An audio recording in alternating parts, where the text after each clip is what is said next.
ഇന്നത്തെ റെസിപ്പിയിൽ ആദ്യം നമുക്ക് ബേസ് ഉണ്ടാക്കാം. അതിന് വേണ്ട ഇൻഗ്രീഡിയൻസ്: 1 കപ്പ് മൈദ, 1 table spoon butter, 2 table spoon വെള്ളം, എല്ലാം കൂടെ മിക്സ് ചെയ്ത് നമുക്ക് ചപ്പാത്തി മാവ് പോലെ കുഴച്ചെടുക്കാം. എന്നിട്ടൊരു 10 മിനിറ്റ് റെസ്റ്റ് ചെയ്യാൻ വയ്ക്കാം. അത് കഴിഞ്ഞ് നമുക്കതൊന്ന് പരത്തിയെടുക്കാം. നല്ല തിന്നായിട്ട് വേണം പരത്തിയെടുക്കാനായിട്ട്. പരത്തിയ ശേഷം എന്തെങ്കിലും ഒരു മോൾഡോ ഗ്ലാസ്സോ അതിൻ്റെ പുറയിൽ ഇങ്ങനെ വെച്ച് മാവ് നമുക്ക് ഇതുപോലെ ഇങ്ങനെ എടുത്ത് ഇങ്ങനെ ഒട്ടിച്ച് നല്ലപോലെ പ്രസ് ചെയ്ത് വയ്ക്കണം.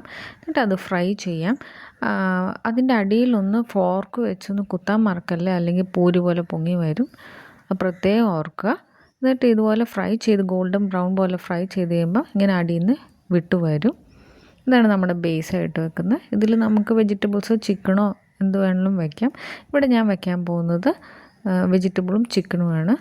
ആദ്യം ഞാൻ എടുക്കുന്ന ക്യാരറ്റും ബീൻസുമാണ്. ഇത് കുക്ക് ചെയ്താണ്. ഒരു വിസിൽ കുക്കറിലൊന്ന് വെച്ച് കുരുമുളകും ഉപ്പുമൊക്കെ ഇട്ട് വെച്ചതാണ്. അപ്പോൾ ആദ്യം ഞാൻ വെച്ചേക്കുന്നത് ബീൻസും ക്യാരറ്റുമാണ്. അത് കഴിഞ്ഞ് ഞാൻ വയ്ക്കുന്നത് ചിക്കനാണ്. ഇവിടെ ഞാൻ ബോൺലെസ് ചിക്കനാണ് എടുത്തേക്കുന്നത്. കുറച്ച് വെള്ളത്തിൽ കുരുമുളകും സോയ സോസും ഉപ്പും ഇട്ട് ഒരു 10 മിനിറ്റ് ഇതുപോലെ ചെയ്തിട്ട് നമുക്കത് ചെറുതായി കഷ്ണങ്ങളാക്കി എടുക്കാം. എന്നിട്ട് അത് ഇതിൻ്റെ മുകളിലായിട്ട് ഇടുക. അത് കഴിഞ്ഞ് ക്യാപ്സിക്കം, ഗ്രേറ്റ് ചെയ്ത ചീസും ഇതിൻ്റെ മുകളിലായിട്ട് നമുക്ക് വയ്ക്കാം. ഇത് ഭയങ്കര ഈസി ആയിട്ടുള്ള റെസിപ്പിയാണ്. കുട്ടികൾക്കും വലിയവർക്കും എല്ലാം ഇഷ്ടപ്പെടുന്ന ഒരു ഈസി ആയിട്ടുള്ളൊരു റെസിപ്പിയാണ്. അപ്പോൾ എല്ലാവർക്കും എൻ്റെ റെസിപ്പി ഇഷ്ടപ്പെട്ടെങ്കിൽ ലൈക്ക് ആൻഡ് സബ്സ്ക്രൈബ്.